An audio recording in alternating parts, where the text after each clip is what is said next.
a tier 1 reliable source, Mike Keegan, has come out with some massive news on the takeover, saying the full sale very likely the Glazers know they cannot stay because of the fan outrage, and even more points discussing what's going to be happening between now and the April 28th deadline. Tomorrow, or today actually, it's like the final day they can even have contact, and that is really going to heat up soon. We're going to get into that, what's expected to happen, what's going on with Qatar, Jassim, other groups and more. Now remember, with takeover news, Mike Keegan is the guy. There's a lot of other journalists, as we were talking about in my live stream yesterday, flip-flopping from Glazers, yeah, minority stake, and oh yeah, Qatar favourites, oh yeah, Glazers minority stake. Mike Keegan is not flip-flopped on his opinion. Every time he puts a source out and a story out, he's been spot on. He's the first to break the news, people copy it. Other journalists are flip-flopping between putting this and this out. Mike Keegan just puts stuff out when he knows that is the situation. So really interested to get into his report. And then we will touch upon transfer news. Ten Hag will be selling 3 fullbacks to bring in Jeremy Frimpong was the story. Frimpong is the number one priority. Not number one priority. Frimpong could be his first transfer because Bayer Leverkusen will let him go. He wants to come. We've had talks with him, most advanced talks. We've also had talks with McAllister. We also want Kane. I don't think we've actually had talks with Kane, but it's the kind of way United's transfer window is shaping up. We're going to get into that. Kane, McAllister, obviously Frimpong, potentially centre-backs, and De Gea signing a new contract, potentially as well. So smash a like, smash a subscribe, and let's get into the video. So before I get into Mike Keegan's report, I want to start off with what I actually went through in my live stream yesterday. And you know, it's good that actually we've got multiple journalists putting out some positive stories at the same time, because obviously yesterday was all the negative stories, the Glazers might stay, la-di-la-di-la. However, we know from reliable sources, inside sources, when the Glazers put out stories that they might stay and they think the club will be worth 10 billion, you'll just laugh, because as soon as you say the Glazers might stay because they think the club will be worth 10 billion, you know it's a load of crap, because you know it won't be, so you just laugh, and then you're not worried about the stories of them staying, and then it's very obvious it's a negotiation tactic. But obviously more stories came out about, you know, Qatar specifically, but also just about the full sale in general. Now, Jamie Jackson said Sheikh remains confident that his offer for Manchester United will be accepted despite rumours of a minority stake from another group.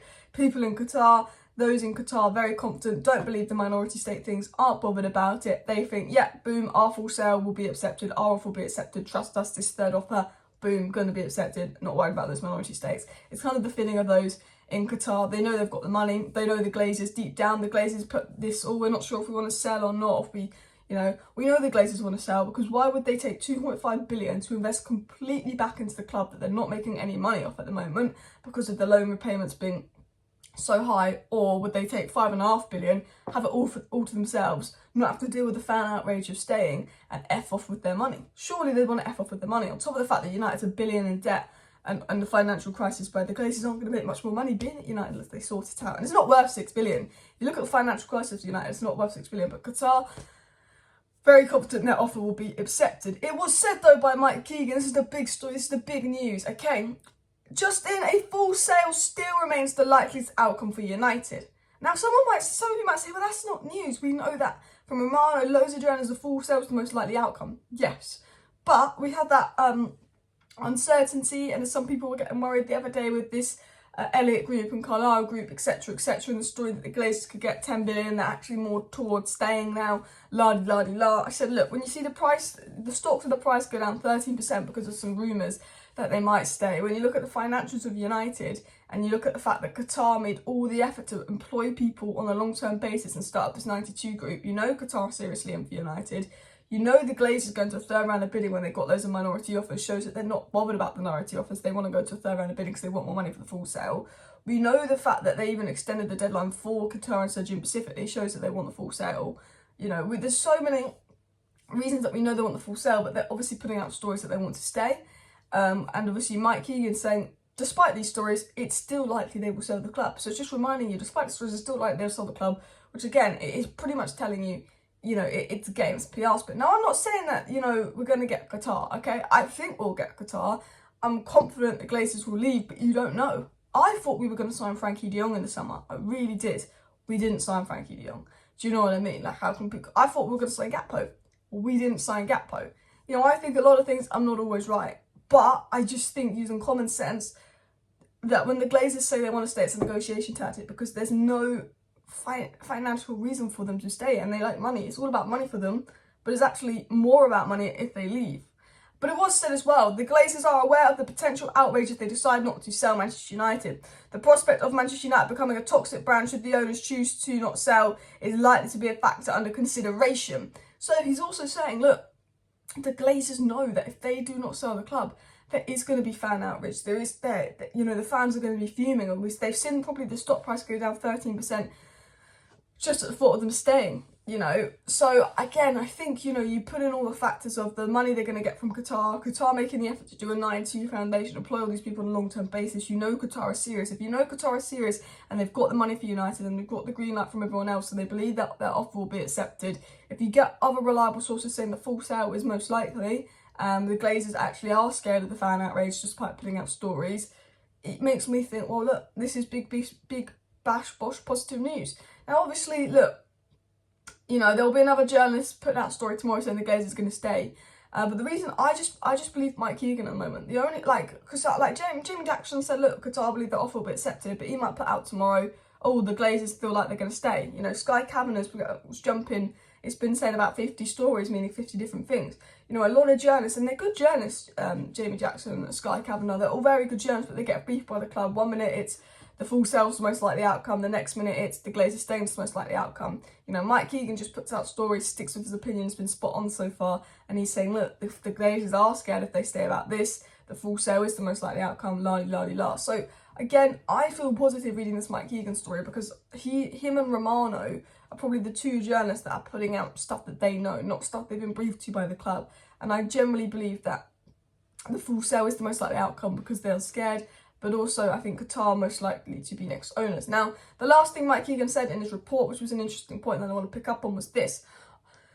New. On Wednesday, those involved have opportunities to ask final questions ahead of submitting their final offers. Bid for full control are expected close to the April 28th cut-off. So today is the last day that Sir Jim, United, Carlisle Group, Elliott Group can ask the Glazers any questions before they put in their final bids. Obviously, we're 8 days away from the bidding deadline, so 8 more days of hopefully news dragging out until we can actually get into the takeover news. The feeling is actually, the Qatar and Sir Jim will probably be submitting their offers this time next week, and we'll do a video on that. But there is a feeling that potentially if the offer from Qatar or Sir Jim is big enough that, they will just go straight into an exclusivity period to get the takeover wrapped up quick. And, there was this theory I said that did the Glazers delay the deal? Did the Glazers wait 3 weeks after the second round of bidding to go on a third round of bidding to delay the deal because to scare Qatar and Sir Jim into knowing they're going to miss out their transfer window? They delayed the deal to try and ruin our transfer window and get more money. Could that actually be going to actually get Qatar to pay more money so the deal speeds along? Could they be knowing how much Qatar or to spend in the summer, Qatar actually put pressure on them? Can we hear back for the bids? We've got plans in the summer. Also the fact that Qatar were reportedly putting pressure on the Glazers to hurry up because they want, to do stuff in the summer, says to me they're very positive about getting the club. But I do think because the Glazers delayed and took 3 weeks to choose to go into third round of bidding, which is a joke, I think that was a game from the Glazers. Qatar want United badly. They've got a lot of money. They know that if they give me the $6 billion I want, they can go right into an exclusivity period and they can be here in time for the transfer window. If they don't give me the money that I want, we've got to do a negotiation period and then exclusivity period.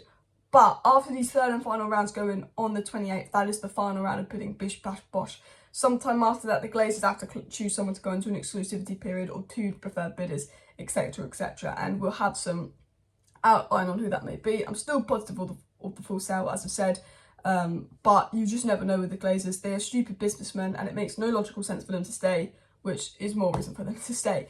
Now, let's get into the transfer news front. So, what's going on regarding Manchester United and transfer news? Well, Samuel Luckhurst put out this story. He said, Manchester United have held talks with the representatives of Bayer Leverkusen right-back Jeremy Frimpong. Erik ten Hag is still intent on recruiting a new right-back as Manchester United could sell up to 3 players this summer, and ten Hag really likes Frimpong and is keen on the player. Romano said this, other journalists said this, we've had talks with Frimpong. United are the club most advanced to sign Frimpong. We've had very positive talks with Frimpong with his representatives. We know that he'd like to come to United. We know Leverkusen has signed a new right-back and will sell him. The price has gone from 20 million to 40 million because as soon as United's name gets dragged in, boom, United tax. Let's put the price up a shit ton. I know, dust my head in. But, you know, United probably will sell Telles and Brandon Williams without a doubt. Reportedly, he wants Wan-Bissaka sold. No, I think Wan-Bissaka's been doing brilliantly. I think he's been doing so well. But he's got his eye on Frimpong. And, you know, Frimpong probably brings the best out in Anthony. You know, he's an attacking, really attacking-minded right-back. Ten Hag wanted him in January. We scouted him in January and talked to him in January. The plan in January was to sell Wan-Bissaka and bring him in. We didn't get any offers for Wan-Bissaka, so we played him. And they were like, boom, Wan-Bissaka's playing well. Big up Wan-Bissaka, because he was playing well. And, you know, Dalot or Wan-Bissaka, I don't know who's better. I think Dalot, Ten Hag likes more. But this season, they've both been incredible. And that's a nice position to be in. But I do think that Ten Hag knows that Wan-Bissaka ain't his profile, and potentially could be getting Frimpong in. And then he'll look at McAllister and other midfielders. And Kane, I do generally think the targets are Kane, Frimpong. We'll look at a midfielder, and we haven't decided on that yet because there's a lot of midfielders around, and I think we need to sort out new ownership takeover, etc, etc. We'll look at a centre-back as well, and potentially a goalie, depending on the De Gea transfer situation. But none of that can happen until the takeover sorts itself out. So hopefully that takeover will hurry up and sort itself out. Positive news though. Smash a like, smash a subscribe. Thank you for watching. See you next time.